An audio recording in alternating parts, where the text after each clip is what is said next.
네가 뭔데 감히 이래? 이 손 당장 안 넣어.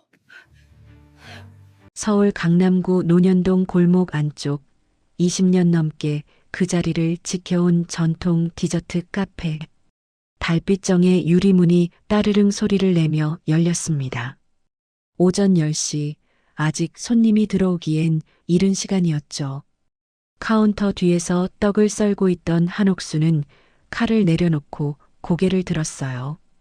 62살의 나이가 무색하게 또렷한 눈매, 그 눈빛은 마치 사람의 속을 꿰뚫어 보는 듯 했습니다. 엄마 나야. 들어선 사람은 한옥순의 외아들 김태호였어요.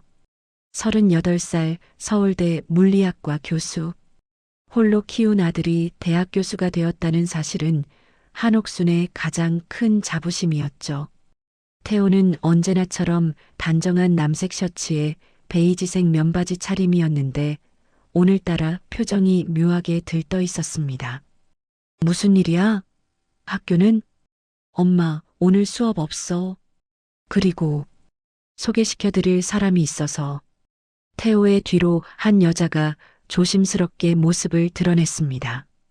키가 165cm쯤 되어 보이는 날씬한 체구에 긴 생머리가 어깨 아래로 흘러내렸어요. 베이지색 원피스를 입은 그녀는 언뜻 보기에 미스 코리아 출신이라 해도 믿을 만한 외모였죠. 하얀 피부, 또렷한 이목구비, 그리고 입가에 머문 온화한 미소. 어머님, 안녕하세요. 서연우라고 합니다. 여자는 공손하게 허리를 90도로 숙였습니다. 목소리도 부드러웠어요. 한옥수는 천천히 앞치마를 벗으며 두 사람을 번갈아 봤죠. 연우 씨라고? 앉아. 차 내올게. 한옥수는 주방으로 들어가 유자차를 끓였어요. 그 사이 태호와 서연우는 창가 자리에 나란히 앉았습니다. 한옥수는 찻잔을 나르며 은근슬쩍 서연우를 관찰했어요. 옷차림새, 말투, 자세 모두 흠잡을 데가 없었습니다. 너무 완벽했죠. 어머님, 저희가 사실은 결혼하려고 합니다. 태호가 조심스럽게 말을 꺼냈어요. 한옥수는 찻잔을 내려놓는 손이 미세하게 멈칫했지만 곧 평온한 표정을 되찾았습니다. 그래, 언제부터 만났는데? 6개월 됐어요, 엄마. 연우는 서울대 경영학과 나왔고 대기업에서 5년 일했어. 지금은 프리랜서로 컨설팅 일하고 있고. 서연우가 수줍게 고개를 숙이며 덧붙였습니다. 저도 처음엔 태호 교수님 강연 듣다가 알게 됐어요. 그때부터 존경하게 됐고 이렇게 인연이 됐네요. 말은 완벽했어요. 태도도 완벽했습니다. 하지만 한옥수는 뭔가 걸렸죠. 서연우가 웃을 때 눈꼬리가 미세하게 올라가는 그 순간의 표정. 입은 웃고 있지만 눈은 웃지 않는 그 찰나의 시선. 20년 넘게 장사하며 수천 명의 손님을 상대해 온 한옥순의 본능이 속삭였습니다. 저 눈빛, 사람을 죽여도 웃을 눈빛이야. 하지만 한옥수는 내색하지 않았어요. 대신 차분하게 물었습니다. 부모님은 어디 계시는데? 부산이요. 아버지는 작년에 돌아가셨고 어머니 혼자 계세요. 형제는? 외동이에요. 그래. 우리 태호도 외동이고. 대화는 무난하게 흘러갔어요. 태호는 내내 행복한 표정이었고 서연우는 예의 바른 며느리감의 전형을 보여줬습니다. 1시간쯤 지나 두 사람이 일어설 때 서연우는 다시 한번 정중하게 인사했죠. 어머님, 다음에 또 뵙겠습니다. 맛있는 차 감사했어요. 그래, 조심히 가. 유리문이 닫히고 두 사람의 뒷모습이 골목 저편으로 사라졌습니다. 한옥수는 창가에 그대로 서서 한참을 그 방향을 바라봤어요. 가슴속 어딘가에서 경보음이 울리고 있었습니다. 그날 밤 한옥수는 잠을 이루지 못했어요. 침대에 누워 천장을 바라보며 서연우의 얼굴을 떠올렸죠. 완벽한 외모, 완벽한 말투, 완벽한 스펙. 너무 완벽했습니다. 세상에 완벽한 사람은 없어요. 모두 어딘가 한 군데쯤은 흠집이 있죠. 그런데 저 여자는 마치 누군가 의도적으로 만들어낸 캐릭터처럼 느껴졌습니다. 내가 너무 예민한 건가? 한옥수는 스스로에게 물었어요. 아들이 처음으로 데려온 여자였으니 어머니로서 경계심이 생기는 게 당연할 수도 있었죠. 하지만 이건 단순한 경계심이 아니었습니다. 뭔가 더 본능적인 위험을 감지하는 신호였어요. 다음 날 오후 한옥수는 카페 카운터에서 장부를 정리하고 있었습니다. 단골 손님 몇 명이 떡을 사가고 오후 햇살이 유리창을 통해 부드럽게 들어왔어요. 그때 태호에게서 전화가 왔습니다. 엄마, 나 다음 주에 독일 학회 일주일 다녀와야 해. 연우가 집 청소 좀 도와준다는데 집 열쇠 맡겨도 되지? 한옥수는 손에 쥔 볼펜을 꽉 쥐었어요. 그래, 알았어. 전화를 끊고 나서도 한옥수는 한참을 멍하니 서 있었습니다.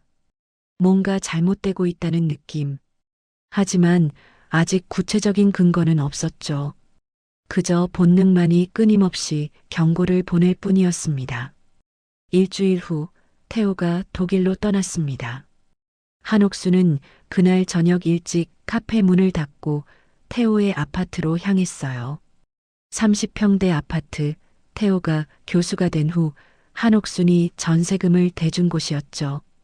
현관문을 열고 들어서는 순간 한옥수는 온몸이 얼어붙었습니다. 거실 바닥에 산산조각난 청아백자 접시. 그건 한옥순이 20년 전 남편이 세상을 떠나기 직전에 받은 마지막 선물이었어요. 이걸 태호한테 물려줘라는 말과 함께 한옥수는 그 접시를 태호에게 물려줬고 태호는 그걸 거실 장식장에 소중히 보관하고 있었죠. 한옥수는 무릎을 꿇고 조각들을 주었습니다. 손이 떨렸어요. 그때 휴대전화가 진동했습니다. 카카오톡 메시지였죠. 어머님, 청소하다가 실수로 접시를 깨뜨렸어요. 유유 정말 죄송합니다.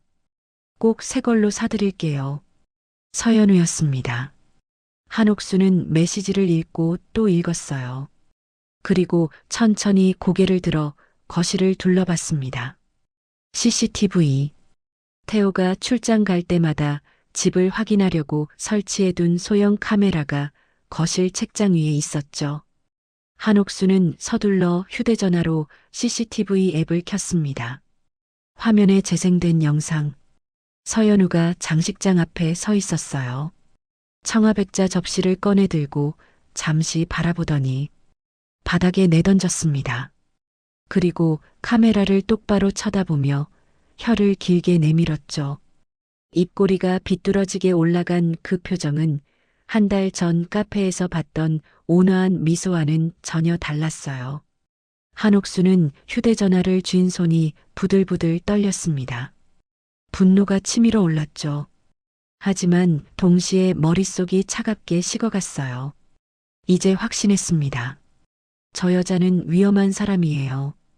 그리고 뭔가 큰 계획을 가지고 있는 게 분명했죠. 한옥수는 천천히 일어섰습니다. 접시 조각들을 비닐봉지에 담아 챙기고 아파트를 나섰어요.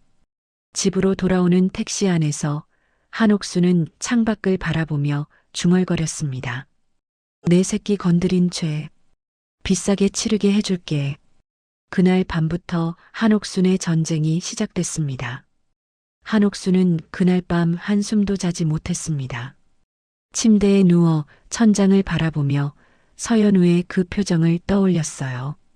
혀를 내밀며 비웃던 그 순간 한옥수는 20년 넘게 장사를 하며 온갖 사람들을 봐왔지만 저런 눈빛은 처음이었죠.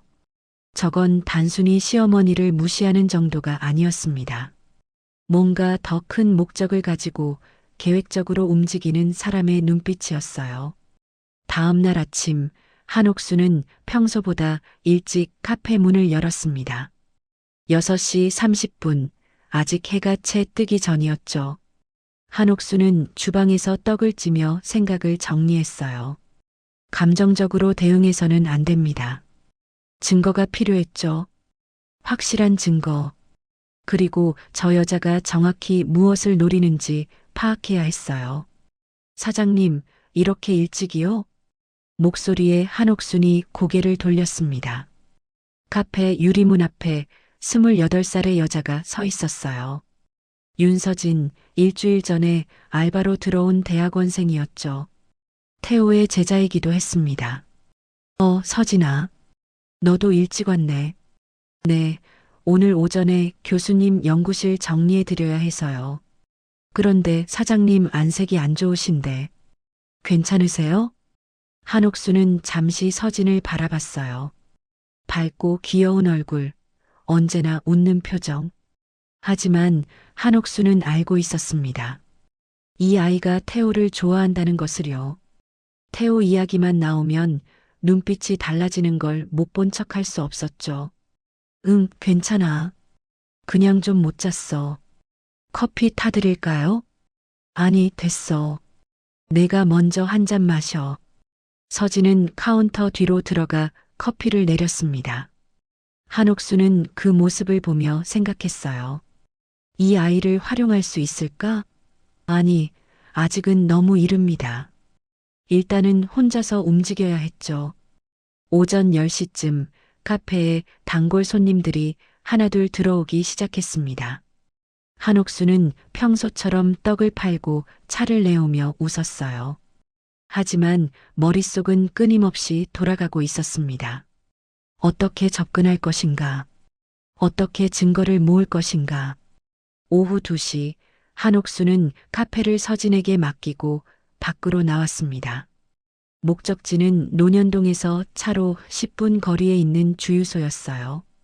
한옥순이 10년 넘게 다니던 곳이었죠. 주유소 사장과도 친분이 있었습니다. 사장님, 기름 넣으러 왔어요. 한옥순이 차에서 내리자 한 남자 알바생이 다가왔습니다. 34살쯤 되어 보이는 남자. 키가 180cm는 좋게 넘어 보였고 단정한 인상이었어요. 주유소 유니폼을 입고 있었지만 어딘가 어울리지 않는 느낌이었습니다. 휘발유요? 응. 남자가 주유를 시작하는 동안 한옥수는 무심코 그의 얼굴을 봤습니다. 그리고 순간 멈칫했어요. 남자의 눈. 깊고 차가운 눈빛. 뭔가 큰 상처를 안고 있는 사람의 눈이었죠. 다 됐습니다. 5만 원이에요. 한옥순이 카드를 건네는 순간 주유소 사장이 밖으로 나왔습니다. 옥순 씨, 오랜만이네요. 요새 바쁘셨어요? 그럭저럭 지내죠, 뭐. 사장님은 잘 지내셨고요? 네, 덕분에. 아, 그나저나 새로 들어온 알바생이에요. 박시우 씨, 인사해요. 박시우라는 남자가 고개를 숙였습니다. 안녕하세요. 어머, 예의도 바르네. 잘 뽑으셨어요, 사장님. 한옥수는 가볍게 인사하고 차에 올라탔습니다. 백미러로 주유소를 보며 출발하려는데 핸드폰이 울렸어요. 태호였습니다. 엄마, 나 독일이야. 응, 잘 도착했어? 응. 학회 잘 마치고 올게.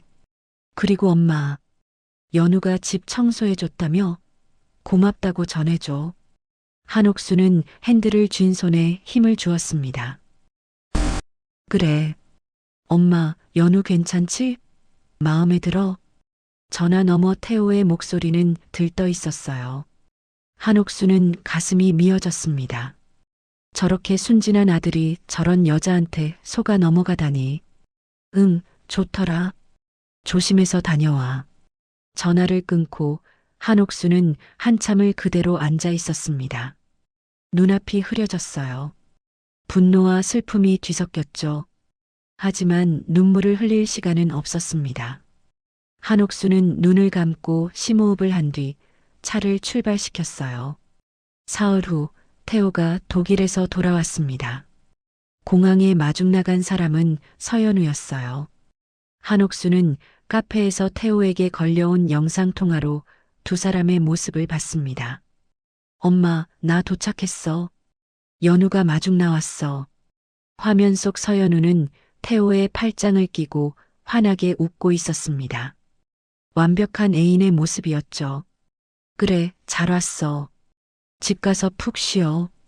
응. 저녁에 연우랑 같이 엄마 카페로 갈게. 밥 먹으러. 영상통화가 끊어진 후 한옥수는 휴대전화를 내려놓고 창밖을 바라봤습니다. 저녁 6시 거리에 불이 켜지기 시작했어요. 그날 저녁 태호와 서연우가 카페에 나타났습니다. 서진이 먼저 두 사람을 알아보고 밝게 인사했어요. 교수님, 학회 잘 다녀오셨어요? 서진아. 응, 덕분에 잘 다녀왔어. 안녕하세요, 서진 씨. 서연우가 서진에게 공손하게 인사했습니다. 하지만 한옥수는 봤어요. 서연우가 서진을 바라보는 눈빛, 경계하는 눈빛이었죠. 마치 경쟁자를 보는 것 같았습니다. 어서 와. 앉아. 한옥수는 두 사람을 안쪽 테이블로 안내했어요. 그리고 주방으로 들어가 떡국을 끓이기 시작했습니다. 주방 문틈으로 두 사람의 모습이 보였어요. 태호는 서연우의 손을 잡고 뭐라 속삭이고 있었고 서연우는 수줍게 웃고 있었습니다. 사장님, 제가 갖다 드릴까요? 서진이 주방으로 들어왔어요. 한옥수는 고개를 저었습니다. 아니, 내가 할게. 너는 카운터 봐. 한옥수는 떡국을 담아 테이블로 가져갔습니다. 태호가 반갑게 웃었어요. 와, 엄마표 떡국. 오랜만이다. 많이 먹어. 연우 씨도. 감사합니다, 어머니. 서연우가 공손하게 인사했습니다. 하지만 한옥수는 알고 있었죠. 저 온화한 미소 뒤에 숨겨진 본 모습을요. 식사 도중 서연우가 조심스럽게 말을 꺼냈습니다. 어머니, 사실 오늘 말씀드릴 게 있어서요. 응?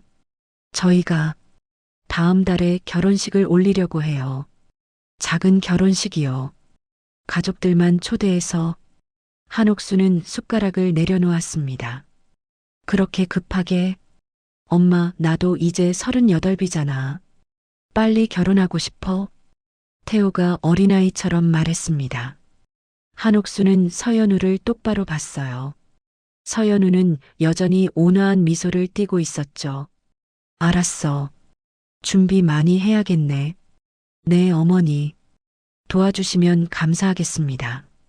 식사가 끝나고 두 사람이 돌아간 후 한옥수는 서진에게 물었습니다. 서진아, 너 교수님이랑 친하지? 네. 아, 네. 그냥 제자라서요. 교수님 연구실에 자주 가? 요새는 자주 가요. 정리할 게 많아서요. 한옥수는 잠시 망설이다가 조심스럽게 물었습니다. 연우 씨는 어때? 교수님 연구실에 자주 와? 서진의 표정이 미묘하게 변했어요. 가끔 오는 것 같던데요. 근데 왜 그러세요?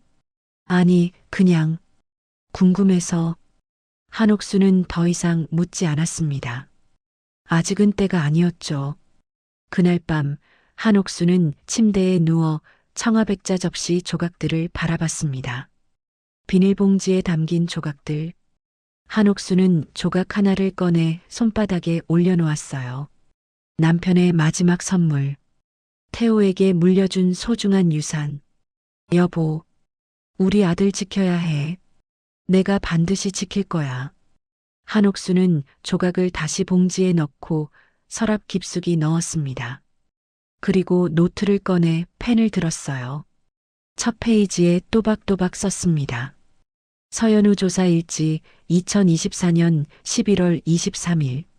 전쟁은 이제 막 시작됐습니다. 결혼식은 한 달 후로 잡혔습니다. 한옥수는 그 한 달 동안 표면적으로는 결혼 준비를 도우면서도 뒤에서는 서연우를 조사하기 시작했어요. 우선 서연우가 말한 정보부터 확인해야 했습니다. 서울대 경영학과 졸업, 대기업 근무 경력, 부산 출신. 한옥수는 오랜 단골 손님 중 한 명인 사립탐정에게 은밀히 연락했습니다. 60대 초반의 노련한 남자였죠. 그는 이틀 만에 첫 번째 보고서를 가져왔어요. 옥순 씨, 이거 좀 이상합니다. 카페 문을 닫은 후 한옥수는 그와 마주 앉았습니다. 뭐가요? 서연우라는 이름으로 서울대 경영학과 졸업생 명단을 확인했는데 없어요. 2010년부터 2015년까지 전부 확인했는데 그런 이름은 없습니다. 한옥순의 손이 떨렸어요. 그럼 학력이 거짓말이라는 거예요? 그럴 가능성이 높습니다. 그리고 부산의 서연우 어머니라는 사람도 찾을 수 없었어요. 주민등록 조회가 안 됩니다. 대기업 경력은요? 그것도 확인 중인데 어느 회사인지 구체적으로 말한 적이 있나요? 한옥수는 고개를 저었습니다. 서연우는 항상 대기업이라고만 했지 회사명을 밝힌 적이 없었어요. 계속 조사해 주세요. 돈은 얼마든지 드릴게요. 알겠습니다. 그런데 옥순 씨, 혹시 이 여자 사진 있으세요? 얼굴 인식으로 검색하면 더 빠를 것 같은데. 한옥수는 휴대전화를 꺼내 서연우의 사진을 보여줬습니다. 결혼식 드레스 피팅할 때 태호가 찍어서 보내준 사진이었죠. 이 사진 좀 보내주세요. 얼굴 인식 시스템에 돌려볼게요. 사흘 후 탐정에게서 전화가 왔습니다. 옥순 씨, 큰일입니다. 지금 당장 만나야겠어요. 한옥수는 카페를 서진에게 맡기고 탐정 사무실로 달려갔어요. 탐정은 심각한 표정으로 서류 뭉치를 내밀었습니다. 이 여자 본명이 서연우가 아닙니다. 백지은이에요. 뭐라고요? 얼굴 인식 결과 6년 전 부산에서 결혼 사기 사건으로 수배된 적이 있어요. 피해자가 고소를 취하해서 수배는 풀렸지만 기록은 남아있더라고요. 한옥수는 서류를 펼쳤습니다. 거기엔 서연우, 아니, 백지은의 과거가 적혀 있었어요. 결혼 사기 전과 4건, 피해액만 총 12억 원. 이 여자가 전문 사기꾼이라는 거예요? 네. 그리고 더 심각한 게 있습니다. 탐정이 또 다른 서류를 꺼냈어요. 이 여자랑 같이 일하는 공범이 있어요. 산부인과 의사인데 최락이라는 자입니다. 이자가 가짜 임신 진단서를 만들어주는 걸로 유명해요. 백지은은 이전 사기건들에서도 이 수법을 썼습니다. 가짜 임신으로 결혼을 서두르게 만들고 돈을 최대한 뜯어낸 다음 유산했다고 하고 도망가는 거죠. 한옥수는 온몸에 소름이 돋았습니다. 그럼 우리 태호도 시간 문제입니다. 조만간 임신 소식을 전해올 겁니다. 한옥수는 서류를 꽉 쥐었어요. 손이 부들부들 떨렸습니다. 분노가 치밀어 올랐죠. 이 자식들을 내가 가만두지 않을 거야. 옥순 씨, 진정하세요. 지금 당장 경찰에 신고하시는 게 좋겠어요. 아니요. 한옥수는 단호하게 고개를 저었습니다. 경찰에 신고하면 저 여자가 눈치챌 거예요. 그리고 증거 인멸하고 도망갈 겁니다. 나한테 계획이 있어요. 하지만 저 여자가 원하는 게 돈이라면 돈으로 유인하면 됩니다. 더 큰 미끼를 던져야죠. 한옥순의 눈빛이 차갑게 가라앉았습니다. 그날 저녁 한옥순은 주유소에 들렀어요. 마침 박시우가 근무 중이었습니다. 기름 넣어주세요. 아, 안녕하세요. 또 오셨네요. 시우가 주유를 시작하는 동안 한옥수는 무심코 물었습니다. 여기서 일한 지 얼마나 됐어요? 3달 정도 됐습니다. 전에는 뭐 하셨어요? 시우의 표정이 순간 어두워졌어요. 이것저것 했죠. 한옥수는 그의 표정을 놓치지 않았습니다. 뭔가 깊은 사연이 있는 눈빛이었어요. 혹시 힘든 일 있었어요?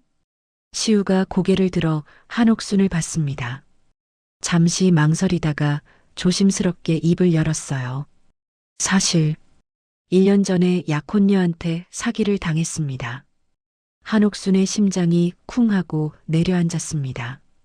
사기요? 네. 결혼 준비한다고 7억을 줬는데 결혼식 일주일 전에 사라졌어요. 연락도 안 되고 그 약혼녀 이름이 혹시? 한옥순이 떨리는 목소리로 물었습니다. 시우는 쓸쓸하게 웃었어요. 백지은이요. 근데 아마 가짜 이름이었을 겁니다. 한옥수는 가방에서 휴대전화를 꺼냈습니다. 서연우 사진을 시우에게 보여줬어요. 이 여자, 맞아요? 시우의 얼굴이 순식간에 굳어졌습니다. 눈빛이 차갑게 식어갔어요. 어떻게 이 사진을? 이 여자가 우리 아들 약혼녀예요. 다음 달에 결혼해요. 시우는 휴대전화를 든 손이 떨렸습니다. 주유기를 내려놓고 한옥순을 똑바로 봤어요. 사모님, 지금 농담하시는 거죠? 농담일 리가 있나요? 이 여자 지금 서연우라는 이름 쓰고 우리 아들한테 접근했어요. 시우는 주먹을 꽉 쥐었습니다. 턱선이 굳어졌어요. 이 여자를 잡아야 합니다. 이번엔 절대 놓칠 수 없어요. 저도 그럴 생각이에요. 근데 혼자서는 힘들어요. 도와줄 수 있어요? 시우는 한옥순을 똑바로 쳐다봤습니다. 눈빛에 결연함이 서려 있었어요. 제 여동생이 형사예요. 강력계 반장이고요. 사실 여동생도 이 여자를 6년째 쫓고 있었어요. 정말요? 네. 여동생 이름은 박시윤이에요. 내일 소개해 드릴게요. 한옥수는 시우의 손을 꽉 잡았습니다. 고마워요. 우리 힘을 합치면 저 여자 반드시 잡을 수 있을 거예요. 다음 날 한옥수는 논현동의 한 조용한 찻집에서 박시윤 남매를 만났습니다. 시우는 30살 짧은 단발머리에 날카로운 눈매를 가진 여자였어요. 형사답게 차분하면서도 강한 인상이었죠. 안녕하세요. 한옥순 사모님. 박시윤입니다. 어서 오세요. 앉으세요. 세 사람은 구석 자리에 앉았습니다. 시윤이 가방에서 파일을 꺼냈어요. 사모님, 백지은에 대해 제가 조사한 내용입니다. 이 여자는 10년째 전국을 돌아다니며 결혼 사기를 치고 있어요. 확인된 것만 5건이고 미확인 건까지 합치면 더 많을 겁니다. 어떻게 이렇게 오래 잡히지 않은 거예요? 이 여자가 굉장히 영리해요. 매번 이름을 바꾸고 신분을 위조하고 피해자들이 수치심 때문에 신고를 안 하거나 합의를 봐줬어요. 저희 오빠처럼요. 시우가 고개를 숙였습니다. 제가 바보였습니다. 오빠 잘못이 아니야. 저 여자가 워낙 교묘하게 접근하는 거라고. 시윤이 오빠의 어깨를 두드렸어요. 그리고 한옥순을 다시 봤습니다. 사모님, 이번에 확실한 증거를 잡아야 해요. 저 여자를 감옥에 보낼 수 있는 결정적인 증거요. 한옥순은 고개를 끄덕였습니다. 제 생각엔 저 여자가 곧 임신했다고 거짓말할 것 같아요. 전에도 그런 수법을 썼다고 하더라고요. 맞아요. 최락이라는 산부인과 의사가 공범입니다. 이자도 같이 잡아야 해요. 그럼 우리가 미리 준비해야겠네요. CCTV 더 설치하고 통화 내용도 녹음하고. 세 사람은 머리를 맞대고 계획을 짜기 시작했습니다. 한옥순의 전쟁에 이제 든든한 동맹군이 생긴 거예요. 그날 밤 태호에게서 전화가 왔습니다. 엄마, 나 지금 연우랑 있는데. 연우가 몸이 안 좋대. 내일 병원 가보려고. 한옥수는 예상했다는 듯 침착하게 대답했습니다. 그래, 무슨 증상인데? 속이 메스껍고 어지럽다는데. 혹시 임신인가 싶어서. 그럴 수도 있겠네. 병원 다녀와서 알려줘. 전화를 끊고 한옥수는 시우에게 문자를 보냈습니다. 시작됐어요. 내일 병원 간답니다. 곧 답장이 왔습니다. 준비됐습니다. 최락병원 앞에서 대기하고 있을게요. 전쟁의 서막이 올랐습니다. 다음 날 오전 10시 서연우와 태호는 강남구 청담동에 있는 최락 산부인과에 도착했습니다. 화려한 외관의 3층 건물이었어요. 한옥수는 길 건너편 카페에서 망원경으로 그 모습을 지켜봤습니다. 옆에는 박시우와 시윤이 함께 있었죠. 저기 들어갑니다. 시우가 낮은 목소리로 말했어요. 한옥수는 가슴이 두근거렸습니다. 분노와 긴장이 뒤섞였죠. 시윤 씨, 준비됐죠? 네. 병원 내부에 협조자가 있어요. 간호사 한 명이 우리 편입니다. 진료실 밖에서 대화 내용을 녹음할 거예요. 30분 후 태호와 서연우가 병원에서 나왔습니다. 태호의 얼굴은 환하게 웃고 있었고 서연우는 태호의 팔을 꼭 잡고 있었어요. 한옥수는 그 모습을 보며 이를 악물었습니다. 저 표정, 임신이라고 했나 봐요. 시우가 쓴웃음을 지었습니다. 1년 전 저도 똑같은 표정으로 속았어요. 1시간 후 시윤의 협조자인 간호사가 녹음 파일을 전달했습니다. 세 사람은 카페 구석자리에서 이어폰을 나눠 끼고 들었어요. 최락의 목소리가 들렸습니다.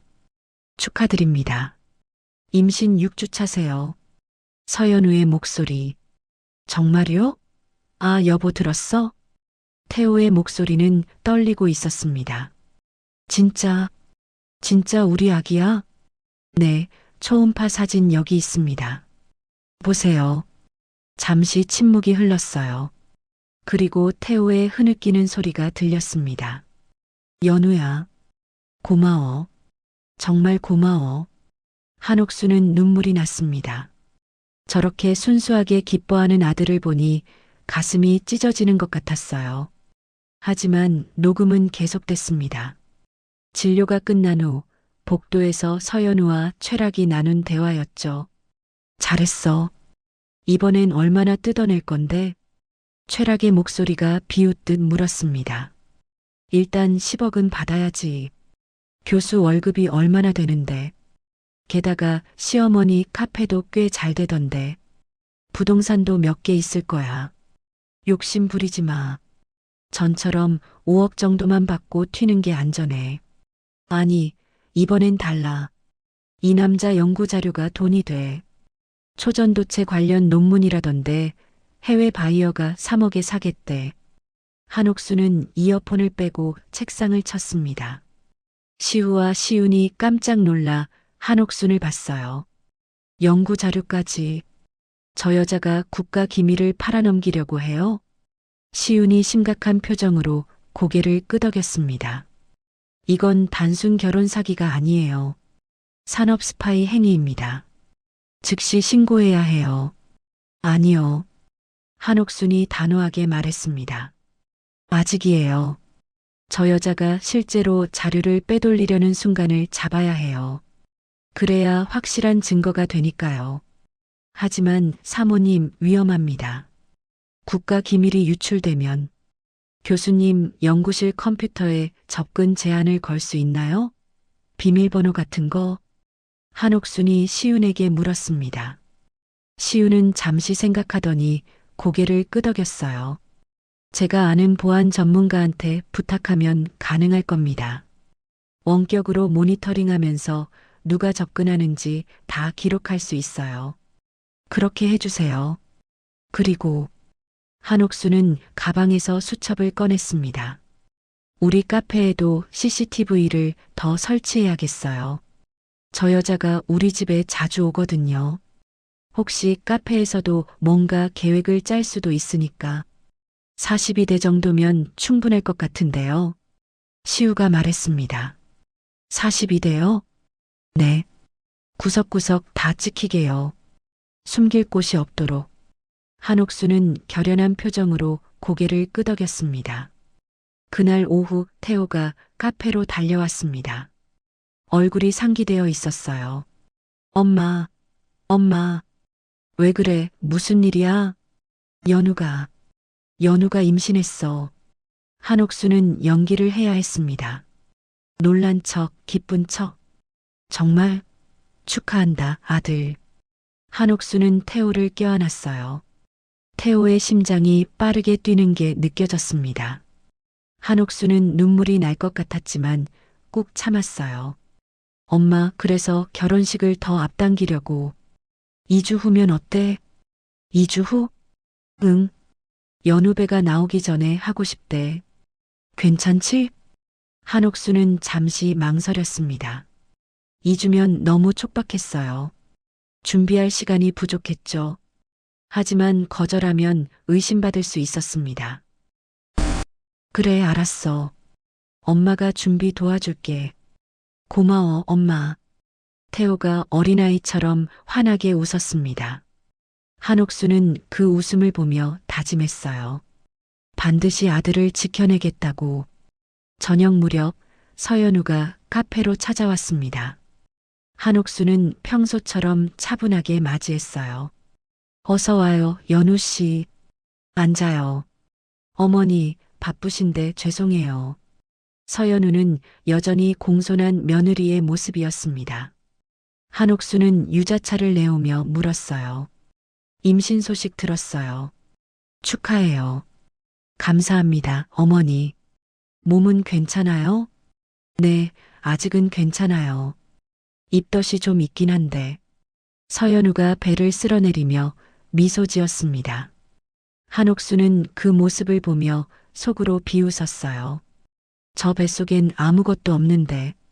근데 어머니, 한 가지 부탁이 있어요. 뭔데요? 제가 임신 초기라 몸이 좀 힘들잖아요.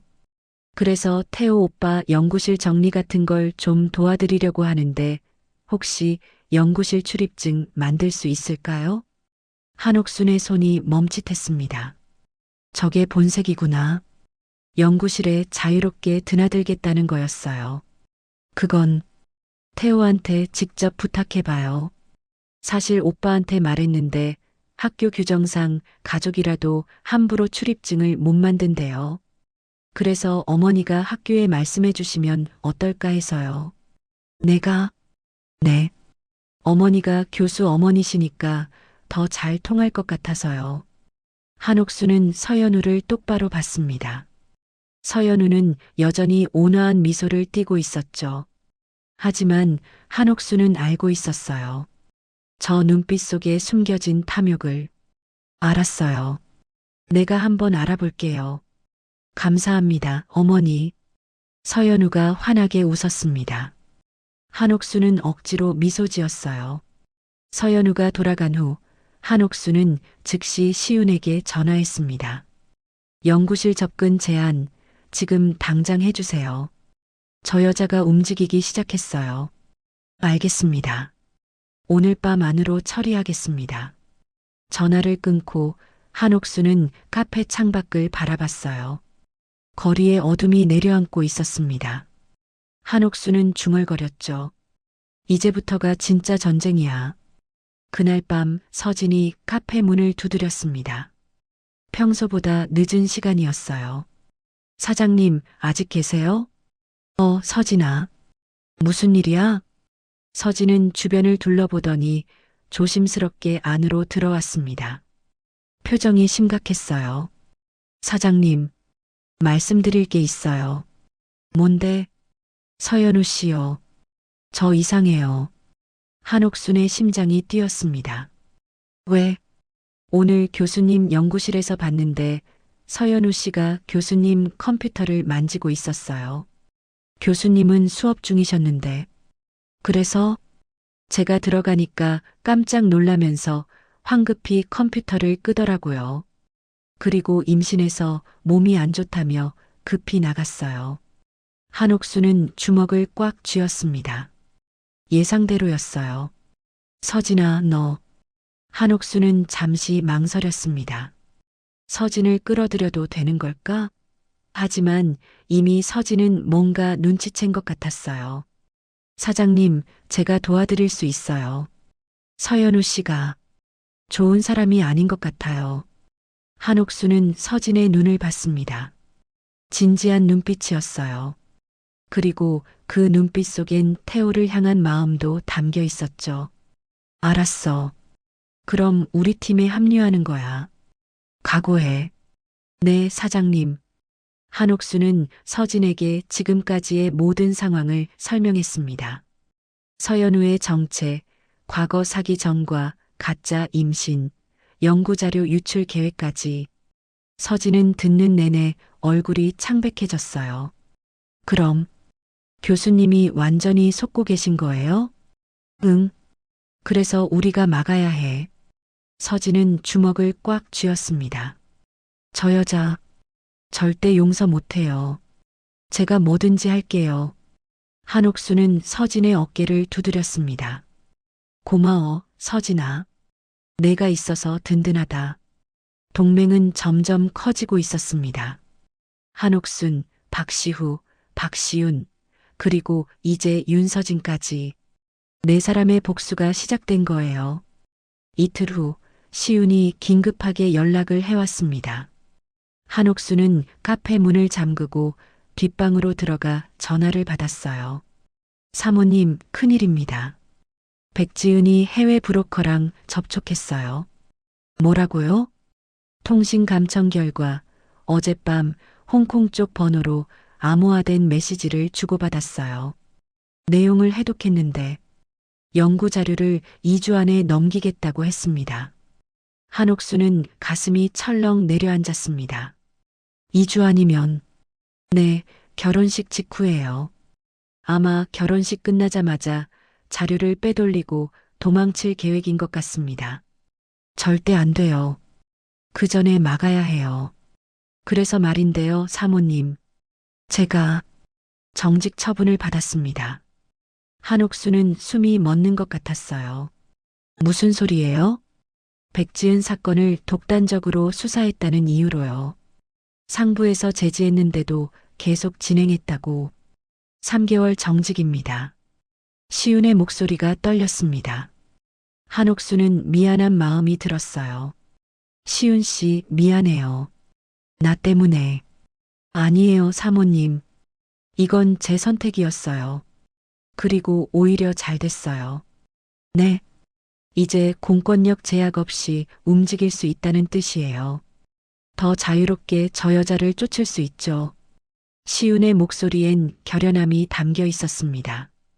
그래도 사모님, 저희 오빠가 7억을 잃었어요.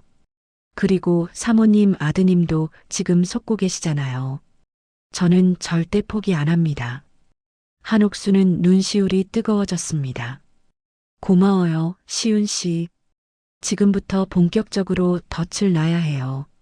사모님, 제 계획을 들어보세요. 시윤은 차분하게 설명했습니다. 서연우가 가장 탐낼 만한 미끼를 던져야 한다고요. 그건 바로 부동산이었어요. 사모님, 카페 옆에 상가 건물 있죠? 120평짜리. 네, 있어요. 15년 전에 산 건데 그 건물을 미끼로 쓰면 어떨까요? 백지은한테 결혼 선물로 그 건물을 준다고 하는 거예요. 건물을요? 네. 명예 이전만 해주면 되니까 현금보다 훨씬 큰 미끼죠. 백지은은 분명 눈이 뒤집힐 겁니다. 그리고 서둘러 계약하려고 할 거예요. 그래서요? 가짜 부동산 사무실을 만드는 겁니다. 거기서 계약하는 척 하다가 모든 증거를 한꺼번에 공개하는 거죠. 5년간의 사기 행각, 가짜 임신, 연구자료 유출 시도까지. 한옥수는 잠시 생각했습니다. 위험한 계획이었어요. 하지만 확실했죠. 좋아요. 그렇게 합시다. 제 오빠가 예전에 재벌가 친척들이 있었어요. 그쪽에 부탁하면 가짜 사무실 세팅할 수 있을 겁니다. 시우 씨가 재벌가 친척이 있어요? 네. 사실 오빠는 재벌 3세예요. 아버지가 건설회사 운영하시는데 오빠가 백지은한테 사기당한 후로 집에서 쫓겨났어요. 가문의 망신이라고. 한옥수는 놀라움을 감추지 못했습니다. 그런 사정이. 하지만 친척들은 아직 오빠를 도와줄 거예요. 이번 기회에 백지은을 잡으면 오빠도 집으로 돌아갈 수 있을 거예요. 한옥수는 고개를 끄덕였습니다. 모두가 각자의 이유로 싸우고 있었어요. 다음 날 한옥수는 서연우를 카페로 불렀습니다. 오후 3시 손님이 뜸한 시간이었어요. 서연우는 평소처럼 단정한 원피스 차림으로 나타났습니다. 어머니, 부르셨어요? 응, 앉아요. 차 줄게. 한옥수는 유자차를 내오며 자연스럽게 말을 꺼냈습니다. 연우 씨, 결혼 선물 생각해 봤어요. 네. 선물이요? 우리 카페 옆에 상가 건물 있잖아요. 120평짜리. 그거 4명이로 해줄까 해서. 서연우의 눈빛이 순간 변했습니다. 탐욕이 스쳤어요.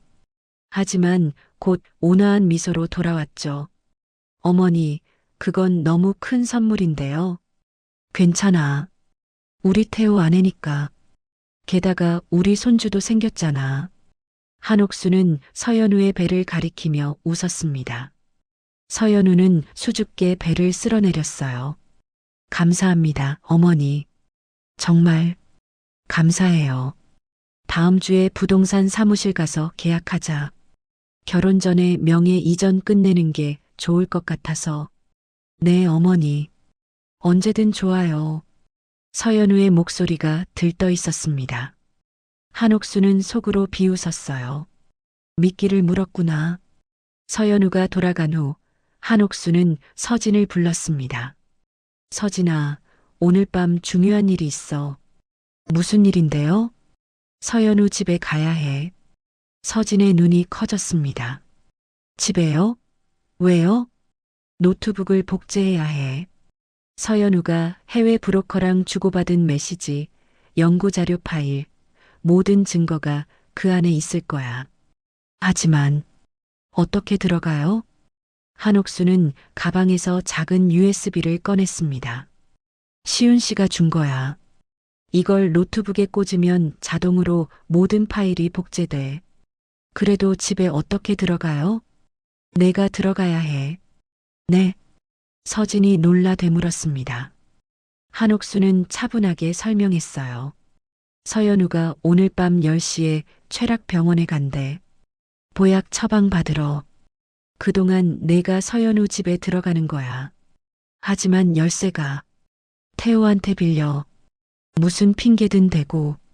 서진은 잠시 망설였습니다. 하지만 곧 결심한 듯 고개를 끄덕였어요. 알겠습니다. 해볼게요. 그날 밤 9시 서진은 태호에게 전화했습니다. 교수님, 죄송한데요. 연우 씨 집에 제가 놓고 온 서류가 있어서요. 혹시 열쇠 좀 빌려주실 수 있을까요? 서류? 무슨 서류? 교수님 연구실 정리하다가 가져온 건데 연우 씨네 거실 테이블에 놔뒀거든요. 내일 아침까지 필요한데. 아, 그래. 잠깐만. 연우한테 물어볼게. 잠시 후 태호가 다시 전화했습니다. 연우가 지금 병원이래. 열쇠는 화분 밑에 있다는데 가서 가져가도 된대. 감사합니다, 교수님. 서진은 재빨리 서연우의 오피스텔로 향했습니다. 20층짜리 건물의 15층이었어요. 서진은 떨리는 손으로 화분을 들어 올렸습니다. 열쇠가 있었죠.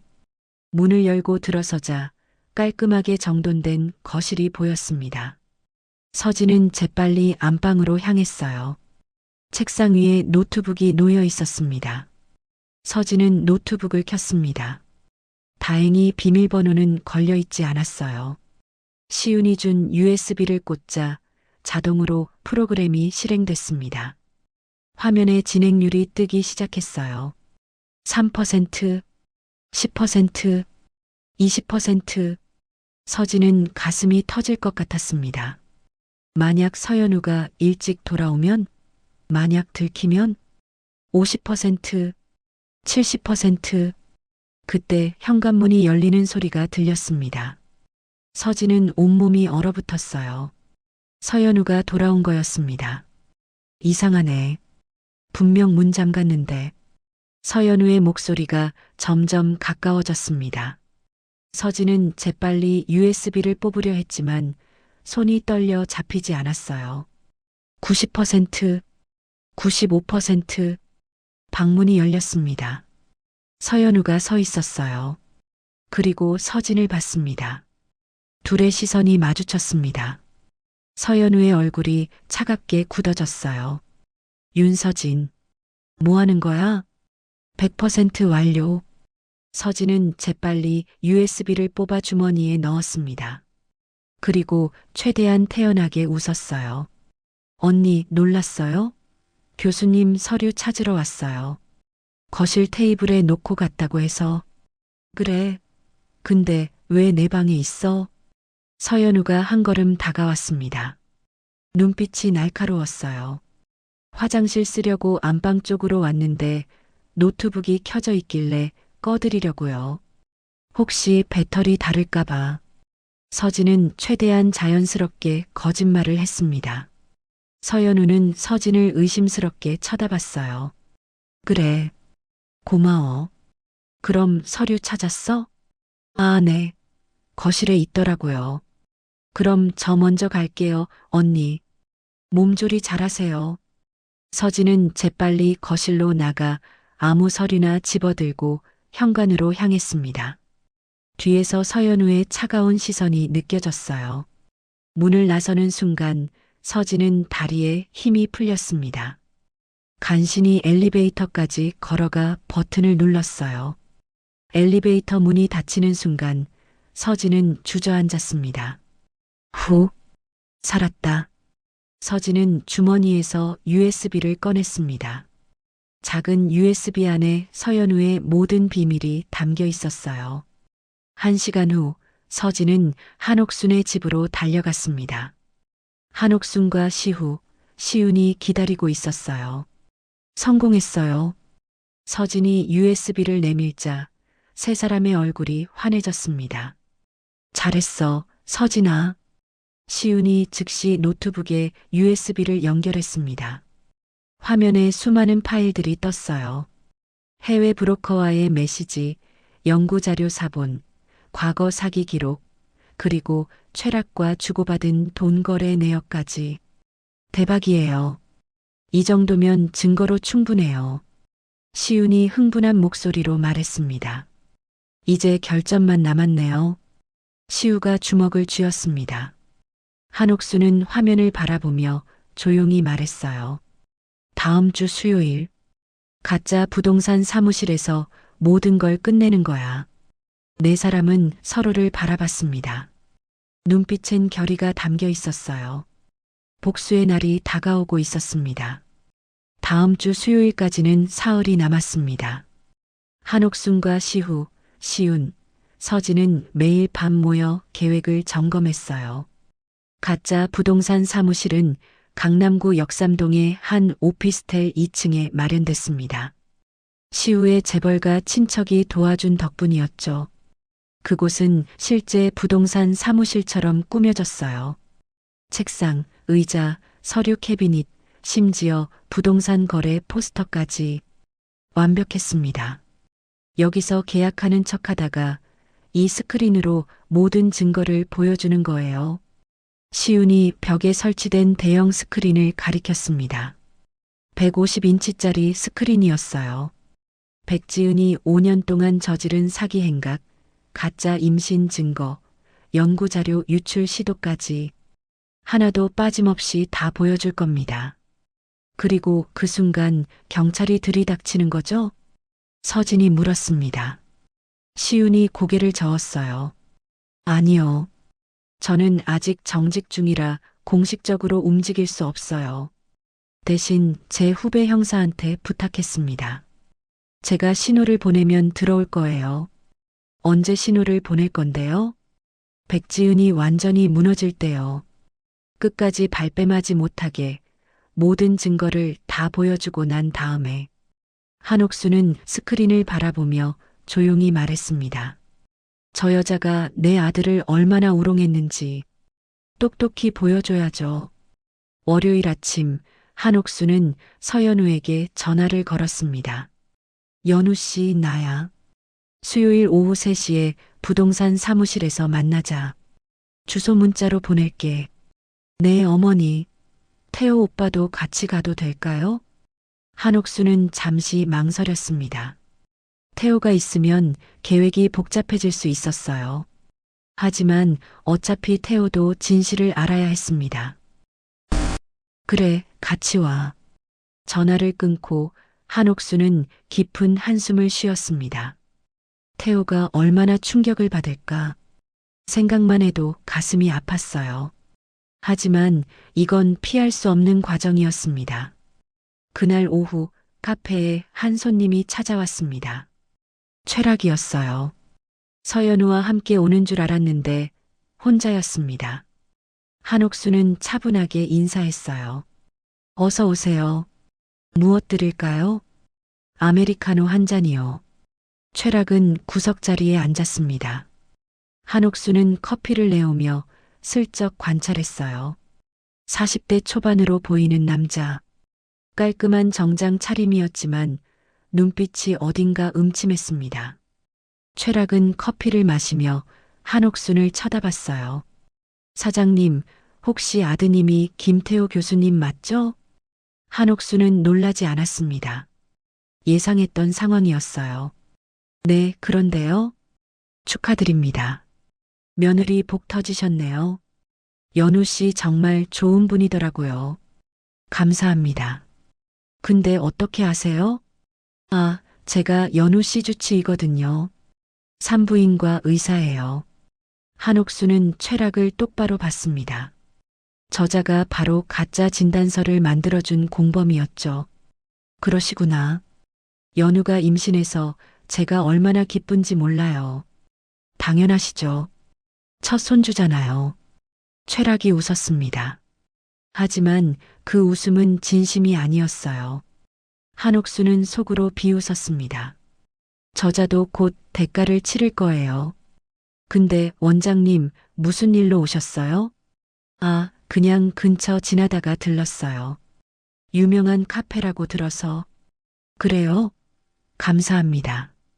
최락은 커피를 다 마시고 일어났습니다. 잘 먹었습니다. 또 올게요. 네, 안녕히 가세요. 최락이 나간 후 서진이 주방에서 나왔습니다. 사장님, 저 사람. 응, 최락이야. 서연우 공범. 왜 여기 온 거죠? 정찰하러 온 거겠지. 우리가 뭔가 눈치챘나 확인하려고. 한옥수는 창밖으로 멀어지는 최락의 뒷모습을 봤습니다. 걱정 마. 수요일에 다 끝날 거야. 화요일 밤 한옥수는 잠을 이루지 못했습니다. 내일이면 모든 게 끝나요. 서연우는 감옥에 가고 태호는 진실을 알게 되고 모든 게 제자리로 돌아올 겁니다. 하지만 한옥수는 불안했어요. 뭔가 잘못될까봐. 아무 일도 없을 거야. 우리가 완벽하게 준비했잖아. 한옥수는 스스로를 다독였습니다. 그리고 남편의 사진을 꺼내봤어요. 20년 전 남편이 세상을 떠나기 전에 찍은 마지막 사진이었죠. 여보, 내일 우리 아들 지켜낼 거야. 꼭. 한옥수는 사진에 입맞춤을 하고 서랍에 넣었습니다. 수요일 아침이 밝았습니다. 한옥수는 평소보다 일찍 일어나 카페를 열었어요. 오늘은 특별히 서진에게 카페를 맡기고 혼자 움직여야 했습니다. 사장님, 조심히 다녀오세요. 응, 너도 조심해. 한옥수는 택시를 타고 역삼동으로 향했습니다. 오후 2시, 약속 시간보다 1시간 일찍 도착했어요. 시우와 시윤이 이미 사무실에서 대기하고 있었습니다. 사모님 오셨어요? 응. 준비는 다 됐어? 네. 스크린 테스트도 끝났고 경찰한테도 연락했어요. 제 신호만 기다리고 있을 겁니다. 시윤이 노트북을 켰습니다. 화면엔 서연우의 모든 증거가 정리되어 있었어요. 사모님, 각오하세요. 오늘 태호 교수님이 많이 힘들어 하실 거예요. 알아요. 하지만 어쩔 수 없어요. 진실을 알아야죠. 한옥수는 창밖을 바라봤습니다. 하늘이 맑았어요. 오후 3시가 가까워졌습니다. 시우는 부동산 중개인 역할을 하기로 했어요. 깔끔한 정장을 입고 명함까지 준비했습니다. 어때? 진짜 부동산 중개인 같아? 완벽해요, 오빠. 시운이 웃었습니다.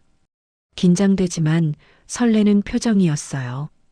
오후 3시 정각 사무실 문이 열렸습니다. 태호와 서연우가 들어왔어요. 태호는 밝은 표정이었습니다. 서연우는 평소처럼 단정한 원피스 차림의 배를 살짝 내민 채 태호의 팔을 잡고 있었어요. 엄마, 어서 와. 앉아. 한옥수는 최대한 자연스럽게 웃었습니다. 시우가 다가와 명함을 건넸어요. 안녕하세요. 박시우 부동산 대표입니다. 안녕하세요. 태호가 명함을 받았습니다. 서연우는 사무실을 둘러보며 만족스러운 표정을 지었어요. 어머니, 정말 감사해요. 이렇게 큰 선물을. 괜찮아. 우리 며느리한테 주는 거잖아. 한옥수는 서연우를 바라봤습니다. 서연우는 여전히 완벽한 며느리의 모습이었어요. 하지만 한옥수는 알고 있었죠. 저가면 뒤에 숨겨진 본 모습을. 자, 그럼 계약서 작성하시죠. 시우가 서류를 꺼냈습니다. 건물 등기부등본, 계약서, 인감증명서까지 모두 진짜처럼 보였어요. 서연우는 서류를 하나하나 확인했습니다. 눈빛이 반짝였어요.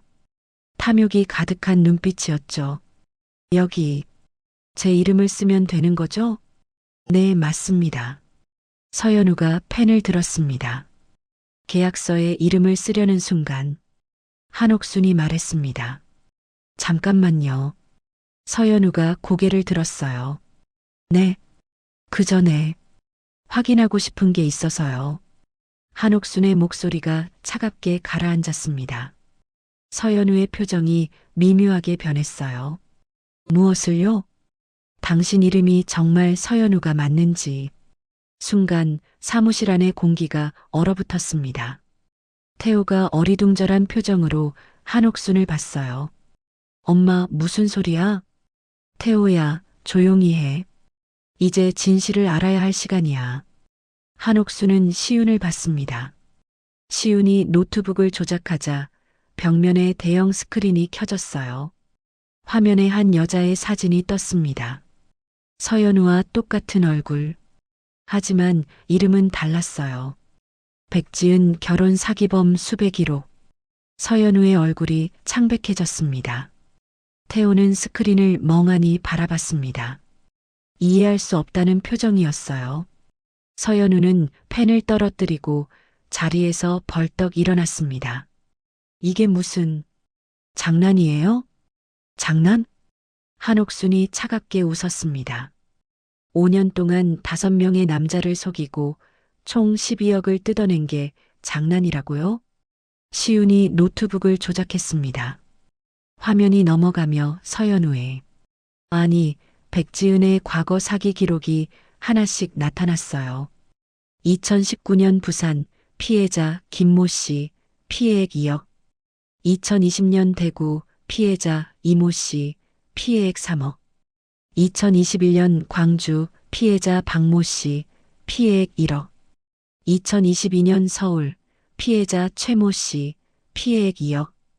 2023년 인천 피해자 박시우 씨 피해액 7억. 태호의 얼굴이 점점 더 창백해졌습니다. 연우야, 이게 뭐야? 설명 좀 해봐. 태호의 목소리가 떨렸습니다. 서연우는 당황한 표정으로 한옥순을 쏘아봤어요.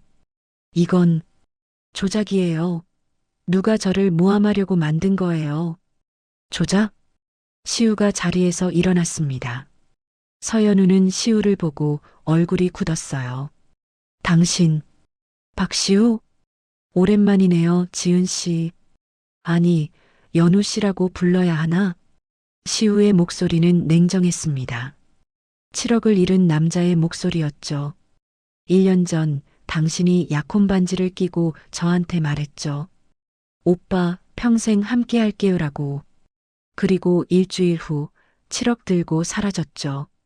서연우는 한 발 뒤로 물러섰습니다. 태호는 시우를 봤어요. 당신은 누구세요? 저는 박시우입니다. 1년 전 이 여자한테 사기를 당했죠. 태호는 고개를 저었습니다. 아니야. 이건 말이 안 돼. 연우는 그런 사람이 아니야. 태호야. 한옥순이 아들에게 다가갔습니다. 태호의 어깨를 잡았어요. 진정하고 들어. 더 있어. 시윤이 화면을 다시 넘겼습니다. 이번엔 최락 산부인과에서 찍힌 CCTV 영상이었어요. 서연우가 최락에게 돈 봉투를 건네는 장면이었습니다. 최락의 목소리가 들렸어요. 가짜 초음파 사진은 50만 원이야. 이번엔 진짜처럼 잘 만들어줄게. 고마워. 이번에도 잘 부탁해. 영상 속 서연우는 환하게 웃고 있었습니다. 태호는 무릎이 꺾이며 바닥에 주저앉았습니다. 아니야. 아니야. 임신이 거짓말이었다고? 네. 시윤이 냉정하게 대답했습니다. 서연우 씨는 임신하지 않았습니다. 최락이라는 의사가 가짜 진단서를 만들어줬어요. 이 수법으로 5번의 사기를 쳤죠. 태호는 얼굴을 두 손으로 감쌌습니다. 어깨가 떨렸어요. 연우야. 제발 아니라고 말해줘. 제발. 서연우는 입술을 깨물었습니다. 눈빛이 흔들렸어요. 하지만 여전히 부인했죠. 이건 다 조작이에요. 저를 모함하려고 만든 거라고요. 조작? 서진이 문을 열고 들어왔습니다. 손에 USB를 들고 있었어요. 언니, 이것도 조작인가요? 서연우의 얼굴이 새하얗게 변했습니다. 너, 윤서진? 네, 언니. 지난주에 언니 집에서 가져온 거예요. 언니가 자는 사이예요. 서진이 USB를 시윤에게 건넸습니다. 시윤이 노트북에 연결하자 새로운 파일들이 화면에 떴어요. 해외 브로커와 주고받은 메시지. 초전도체 연구자료 3억에 판매 가능. 2주 내로 전송 완료 예정. 태호는 그 메시지를 보고 숨이 막히는 것 같았습니다. 네. 내 연구 자료를 팔려고 했어? 서연우는 더 이상 대답하지 않았습니다. 입을 꾹 다물고 서 있었어요. 한옥순이 천천히 서연우에게 다가갔습니다. 백지은 씨, 이제 그만 인정하시죠. 당신 정체를요. 닥쳐요. 서연우가 소리쳤습니다. 처음으로 본색을 드러낸 거예요. 온화하던 표정은 사라지고 차갑고 날카로운 눈빛이 드러났습니다. 다들 뭔데 나한테 이래요? 내가 뭘 잘못했는데? 뭘 잘못했냐고? 한옥순의 목소리가 낮게 깔렸습니다. 내 아들을 속이고 내 며느리 행세를 하고 가짜 임신으로 우롱하고 연구 자료를 팔아넘기려 했잖아요. 그것도 모자라서 한옥수는 가방에서 비닐봉지를 꺼냈습니다. 청아백자 접시 조각들이 담긴 봉지였어요. 우리 남편이 세상 떠나기 전에 준 마지막 선물. 내가 아들한테 물려준 유일한 유품을 일부러 깨뜨렸죠. CCTV 보고 혀까지 내밀면서 태호는 그 조각들을 보고 눈물을 흘렸습니다. 아빠 접시를 내가 깨뜨린 거였어? 서연우는 비웃었습니다. 그래요. 깨뜨렸어요. 그까짓 접시 하나 뭐가 대수예요? 그까짓 접시라고? 한옥순의 목소리가 떨렸습니다. 분노가 치밀어 올랐어요. 그건 우리 가족의 역사였어요. 추억이었고 사랑이었어요. 그걸 당신이 짓밟은 거예요. 서연우는 어깨를 으쓱했습니다. 이제 와서 뭐 어쩌라고요? 이미 깨진 건데. 그리고 어차피 당신들도 증거 없잖아요. 이 영상들 법정에서 증거로 인정받을 수 있을지 모르죠. 증거 없다고요? 시윤이 웃었습니다. 저희가 20개월 동안 모은 증거가 얼마나 많은지 아세요? 피해자 진술서, 금융거래 내역, 통신 기록, CCTV 영상, 그리고 최락 의사 자백까지 다 있어요. 최락이 자백했다고? 서연우의 얼굴이 굳었습니다. 네. 어제 저희가 찾아갔어요. 증거 보여주니까 바로 풀었더라고요. 당신이 5년 동안 뭘 했는지 다 털어놨어요. 서연우는 뒤로 비틀거렸습니다. 책상에 기댔어요. 그럼 뭐 어쩌라고요? 날 잡을 거예요? 증거가 있으면 경찰 부르든지.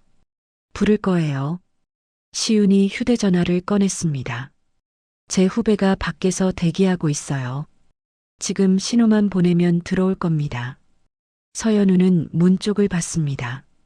도망칠까 망설이는 표정이었어요. 하지만 시우가 문 앞을 막아섰습니다. 어디 가시려고요? 서연우는 갇힌 쥐처럼 사방을 둘러봤습니다. 그리고 갑자기 태호에게 달려들었어요. 태호 오빠, 믿어줘요. 나 진짜 오빠 사랑해요. 이 사람들이 다 거짓말하는 거예요. 태호는 서연우를 밀쳐냈습니다. 난생 처음 보는 강한 모습이었어요. 나한테 손대지 마. 넌 내가 알던 연우가 아니야.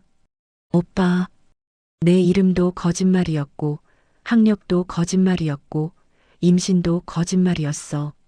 심지어 날 사랑한다는 것도 거짓말이었겠지. 태호의 목소리가 갈라졌습니다. 내가 얼마나 행복했는지 알아? 너랑 결혼한다고 생각하니까 세상을 다 가진 것 같았어. 우리 아기가 생겼다는 말 들었을 때 나 울었어. 기쁨의 눈물이었어. 태호는 눈물을 닦았습니다. 근데 그게 다 거짓말이었다고? 나한테 뭐였어? 너한테? 서연우는 대답하지 않았습니다. 그저 고개를 숙였어요. 대답 안 해도 알아. 태호가 쓸쓸하게 웃었습니다. 난 그냥 돈이었겠지. 이용당한 거지. 한옥수는 아들을 껴안았습니다.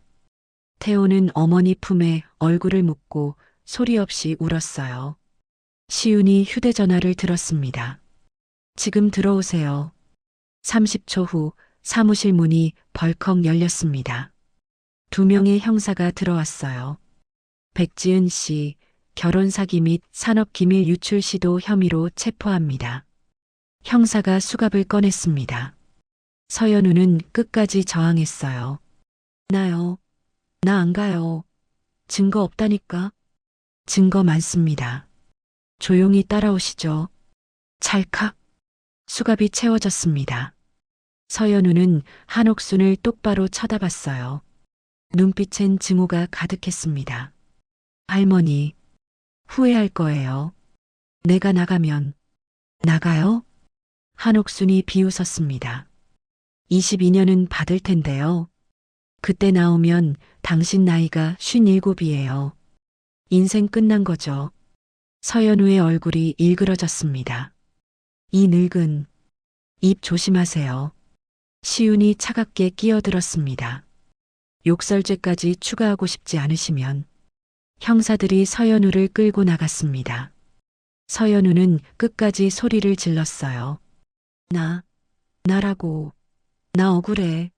조작이라고. 문이 닫히고 사무실은 조용해졌습니다. 태호는 바닥에 주저앉아 있었어요. 한옥수는 아들 옆에 앉았습니다. 미안해, 태호야. 엄마가 더 일찍 말했어야 했는데. 아니야, 엄마. 태호가 고개를 저었습니다. 엄마가 아니었으면 나 평생 속고 살았을 거야. 고마워. 태호는 어머니를 꼭 껴안았습니다. 엄마, 나 정말 바보 같지? 아니야. 넌 순수한 거야. 그게 잘못은 아니야. 한옥수는 아들의 등을 토닥였습니다. 시우와 시윤, 서진은 조용히 자리를 떠났어요. 어머니와 아들에게 시간이 필요했으니까요. 밖으로 나온 세 사람은 서로를 바라봤습니다. 끝났네요. 서진이 한숨을 쉬었습니다. 아니요. 아직 재판이 남았어요. 시윤이 말했습니다. 하지만 이제 증거는 다 확보했으니까 유죄 판결은 확실할 겁니다. 형, 이제 집에 돌아가세요. 시윤이 오빠를 봤습니다. 아버지한테 연락해요. 백지은 잡았다고. 시윤은 고개를 끄덕였습니다. 그래야겠지. 1년 만에 드디어 복수했네. 시우의 눈에 눈물이 맺혔습니다. 시윤이 오빠의 어깨를 두드렸어요. 수고했어요, 오빠. 해가 지고 있었습니다. 길고 긴 하루가 끝나가고 있었어요. 6개월이 흘렀습니다. 서울중앙지방법원 형사 32부 법정. 2025년 5월 15일 목요일 오전 10시. 백지은과 최락의 최종 선고 공판이 열렸습니다. 방청석은 만석이었어요.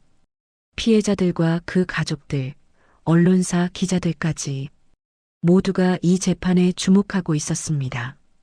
한옥수는 앞줄에 앉아 있었어요.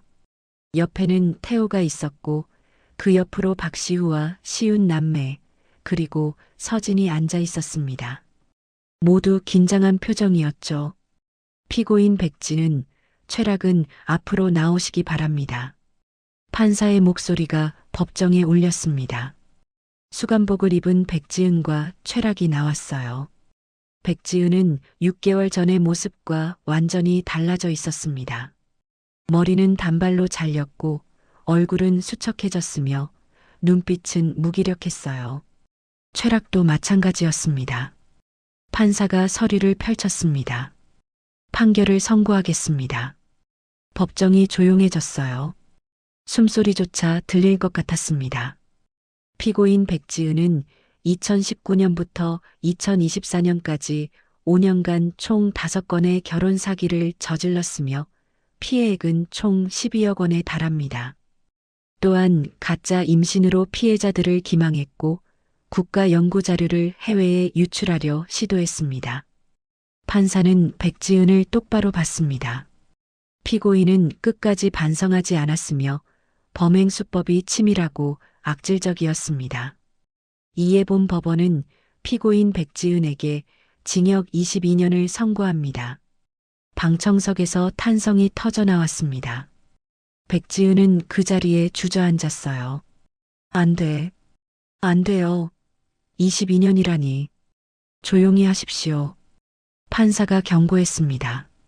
피고인 최락은 백지은의 공범으로 가짜 의료 서류를 작성해 사기를 방조했습니다. 의사로서의 윤리를 저버린 중대한 범죄입니다. 이에 본 법원은 피고인 최락에게 징역 15년을 선고합니다. 최락도 고개를 떨어뜨렸습니다. 이상 선고를 마칩니다. 판사가 망치를 두드렸습니다. 쿵! 그 소리와 함께 백지은과 최락의 운명이 결정됐습니다. 법정 밖으로 나온 한옥수는 깊은 숨을 쉬었어요. 햇살이 따스했습니다. 엄마, 끝났어. 태호가 어머니의 손을 잡았습니다. 응, 끝났네. 한옥수는 하늘을 올려다봤어요. 구름 한 점 없는 맑은 하늘이었습니다. 여보, 봤어요? 우리 아들 지켰어요. 한옥수는 속으로 남편에게 말했습니다. 시우가 다가왔습니다. 사모님, 감사했습니다. 사모님 덕분에 복수할 수 있었어요. 아니에요, 시우 씨. 저야말로 고마워요. 저는 이제 집에 돌아가려고 합니다. 아버지가 용서해 주셨어요. 다시 회사 일도 하게 됐고요. 잘 됐네요. 행복하세요. 시윤도 웃으며 말했습니다. 저도 정직이 풀렸어요. 다음 주부터 복직입니다. 축하해요, 시윤 씨. 서진이 수줍게 다가왔습니다. 사장님, 저 이제 카페 그만둬야 할 것 같아요. 왜? 유학 가기로 했어요. 미국에서 경영학 공부하려고요. 그래, 잘 생각했어.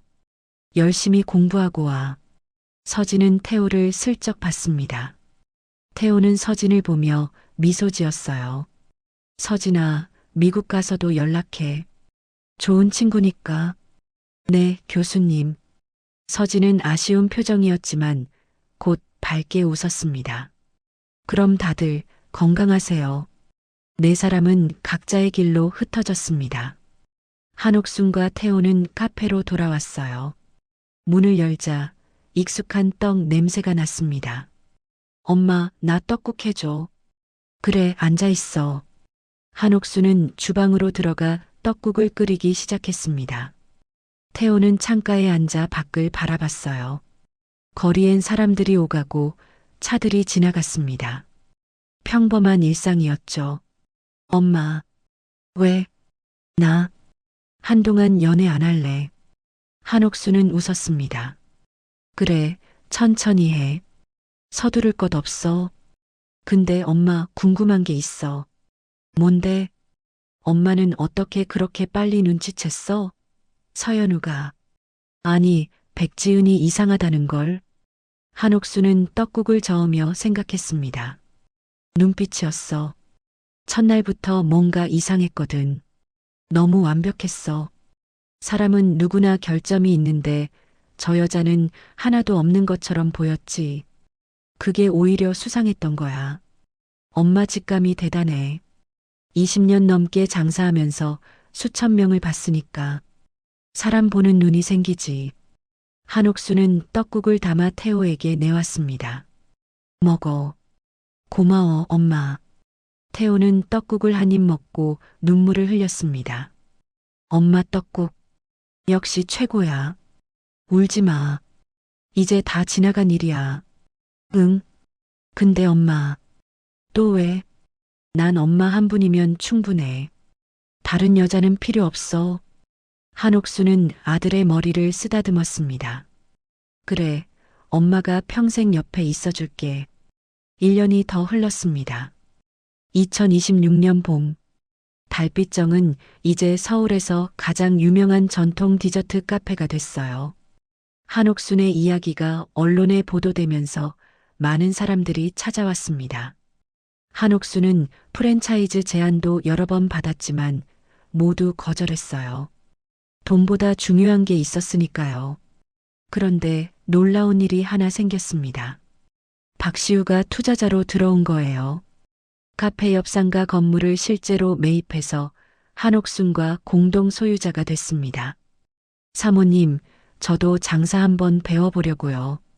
시우가 웃으며 말했습니다. 그래요? 환영해요. 한옥순은 시우를 아들처럼 대했어요. 시우도 한옥순을 어머니처럼 따랐습니다. 그리고 또 하나의 변화. 박시윤이 결혼을 했어요. 경찰서 동료 형사와.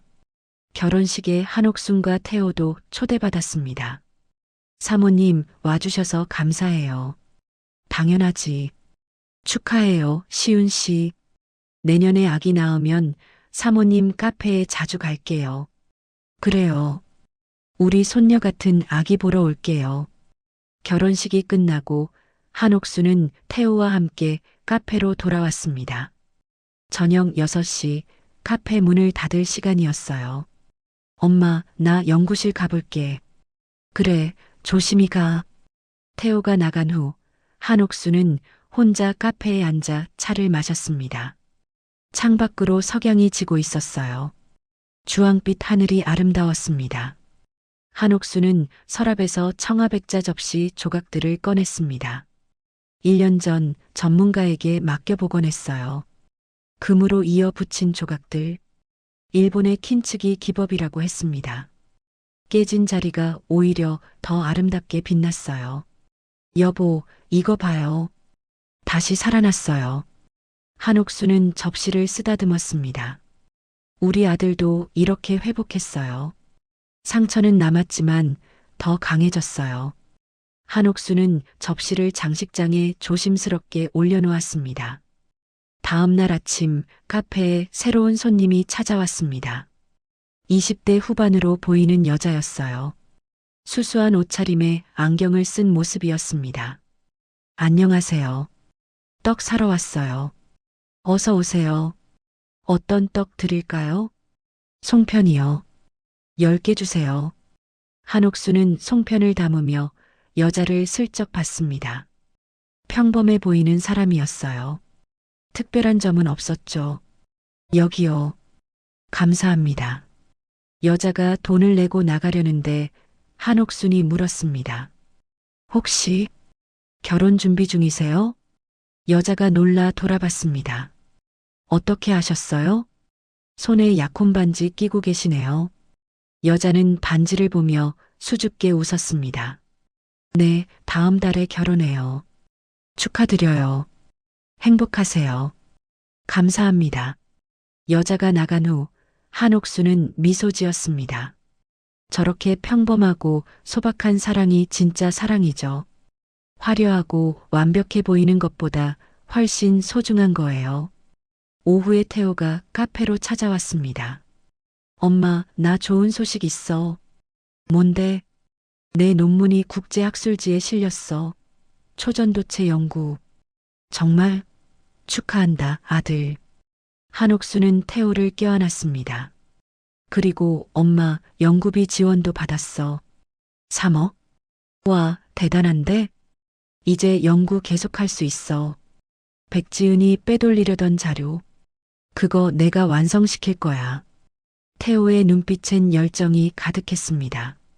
1년 전의 상처는 이제 흉터로 남았지만 태호는 더 강해졌어요. 엄마, 고마워. 엄마가 아니었으면 나 인생 망쳤을 거야. 엄마 노릇한 것뿐이야. 내 자식 지키는 건 당연한 거지. 저녁 무렵 한옥수는 카페 테라스에 앉아 떡을 먹었습니다. 옆에는 태호가 있었고 조금 떨어진 곳에서 시우가 새로운 카페 메뉴를 개발하고 있었어요. 한옥수는 거리를 바라봤습니다. 사람들이 오가고 아이들이 웃으며 뛰어다니고 연인들이 손을 잡고 걸어갔습니다. 평범한 일상이었죠. 하지만 이 평범함이 얼마나 소중한지 한옥수는 알고 있었어요. 엄마, 뭐 생각해? 그냥 행복하다는 생각. 나도 행복해, 엄마. 태호가 어머니의 손을 잡았습니다. 한옥수는 하늘을 올려다봤어요. 구름이 천천히 흘러가고 있었습니다. 여보, 우리 잘하고 있죠? 한옥수는 남편에게 물었습니다. 바람이 불었어요. 마치 대답하는 것처럼. 한옥수는 카메라를 똑바로 보며 말했습니다. 완벽해 보이는 사람 뒤엔 반드시 곰팡이가 핀 구석이 있습니다. 모든 것이 완벽한 사람은 없어요. 너무 완벽하면 오히려 의심해 보세요. 그리고 혹시 당신 주변에 이상한 사람이 있다면 용기 내서 조사해 보세요. 당신의 직감을 믿으세요. 한옥수는 잠시 멈췄다가 다시 말했습니다. 그리고 가장 중요한 건 가족을 지키는 겁니다. 내 가족이 위험하다면 세상 끝까지라도 쫓아가서 지켜내세요. 그게 우리가 할 수 있는 가장 큰 사랑이에요. 한옥수는 미소 지었습니다. 이 이야기를 끝까지 들어주신 분들께 감사드립니다. 혹시 비슷한 경험이 있으시거나 도움이 필요하시다면 주저하지 말고 주변에 알리세요. 혼자가 아니라는 걸 기억하세요. 한옥수는 떡을 한 입 베어 물었습니다. 여러분도 오늘 하루 수고하셨어요. 맛있는 거 드시고 행복하세요. 카메라가 천천히 물러나며 카페 달빛정의 전경이 보였습니다. 따뜻한 불빛이 켜진 카페, 그 안에서 웃고 있는 한옥순과 태호, 그리고 시우. 평화로운 저녁 풍경이었어요. 사랑하는 사람을 지키는 것만큼 중요한 일은 없습니다. 때로는 완벽해 보이는 겉모습 뒤에 치명적인 거짓이 숨어 있을 수 있어요.